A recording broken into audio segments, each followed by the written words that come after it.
Hello everyone, welcome back to the sanctuary of Postcard Colorizeyou. If you are returning, thank you for walking this path with us. If you are new, welcome. This is a place where we don't just skim the surface of life, we dive deep to understand the currents underneath. Before we embark on today's journey, a gentle reminder that our digital home waits for you at colorizeyou.com. It is a space curated for healing from our in-depth articles to our clothing collection, designed to wrap you in a sense of purpose and comfort. Now, please find a quiet space. Let's begin. We spend our entire lives building. We build careers, we build wealth, we build families. We treat happiness like a destination, a fortress we construct brick by brick. But have you ever noticed a strange phenomenon? You work tirelessly to achieve a goal. Maybe it's a promotion, a new car, or a relationship. You think, once I get this, I will be happy forever. And you get it. For a moment, you feel ecstasy. But then, days pass. The feeling fades. The new car becomes just a mode of transport. The promotion becomes just more work. You are left standing there, empty again, looking for the next target. Why? Because we are trying to fill a bucket that has a hole in the bottom. Today, we are going to examine that hole. It has a name: expectation. To understand how this poison works, let's look at the human brain through an experiment we conducted. We wanted to see how children reacted to a simple reward: a small packet of Lego. We gathered 3 groups of kids. Group 1 was shown a massive, treasure chest-sized box. Their brains immediately released dopamine. They expected abundance. But when we opened it, there was only a tiny packet inside. Their faces fell. They felt cheated. Their happiness score plummeted to a low 3 out of 10. Then came Group 2. We showed them no big box. We simply walked in and handed them the small packet directly. They saw it, they accepted it, and they played with it happily. Their score was a solid 7. They were content because their expectation matched the reality. Finally, Group 3. We told them, sorry, we have no toys left. Here is some chocolate. Their expectation was set to 0. But then, we surprised them with that same small packet of Lego. Their brains lit up with joy. Their happiness soared to a 10. Think about this. All 3 groups got the exact same reality. But Group 1 was miserable, Group 2 was content, and Group 3 was ecstatic. This proves one brutal truth. Happiness is not absolute. It is relative to your expectations.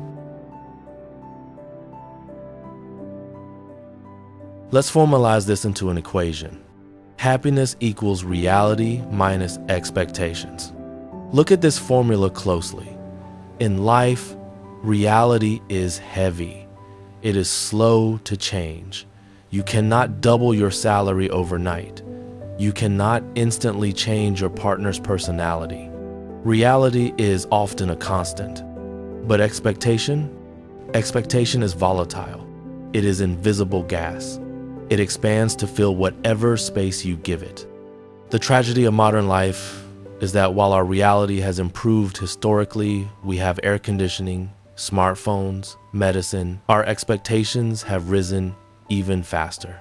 We run on a treadmill where the finish line keeps moving away from us. If your expectation rises faster than your reality improves, you will be perpetually miserable, even if you are the richest person in the graveyard. So, where does this toxic expectation come from? It infiltrates our minds through 3 specific doors. The first door is the past. The human brain is a terrible historian. We suffer from rosy retrospection. We edit our memories, deleting the boring, painful parts and highlighting the good ones. You might look at your current relationship and compare it to your parents' marriage or a past lover. You remember their laughter, their patience. You forget their arguments, their silence, their flaws.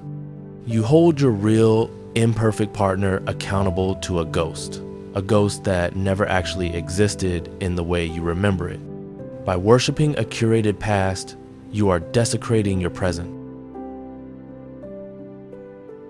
The second door is society, specifically the neighbors. In the age of social media, we don't just compare ourselves to our neighbors next door. We compare ourselves to the top 1% of the entire human population. You scroll through your feed. You see a 20-year-old millionaire. You see a couple on a perpetual honeymoon in the Maldives. You see bodies sculpted by surgery and filters. You subconsciously set that as your baseline.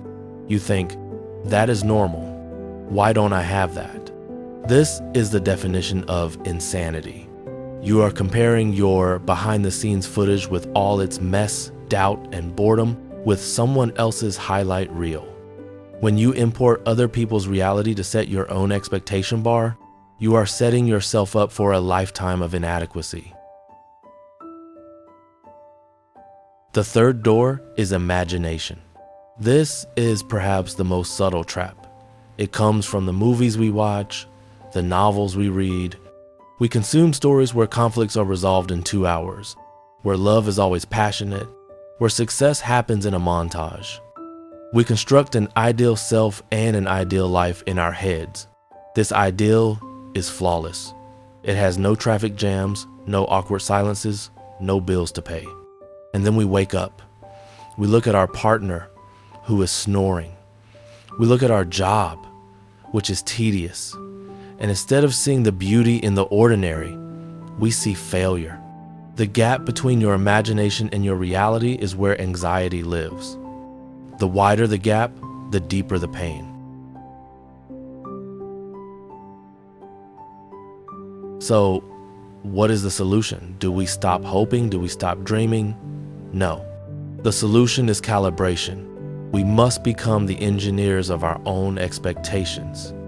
We need to actively inspect our expectation bar every day. Ask yourself, is this standard mine, or did I borrow it from Instagram? Is this expectation realistic, or is it a fantasy? There is immense peace in saying, this is enough. When you lower the bar of expectation, you don't lower your standards of living. You lower the barrier to happiness. You allow joy to enter your life more frequently, more easily. Happiness is not out there, waiting to be found. It is right here, waiting for you to lower the wall so it can flow in. I hope today's story gives you the courage to audit your expectations. Maybe today, you can look at your life not for what it lacks, but for what it is. Be like the child in group 3. Don't expect the big box. Appreciate the small packet. And you might just find that your life is already a 10 out of 10. That brings us to the end of episode 3 of Postcard Colorizeyou. As always, the algorithm favors engagement. So, a simple like on this video will help us reach more wandering souls out there who might need to hear this message. Thank you for listening. Wishing you a week of clarity and contentment. Goodbye for now.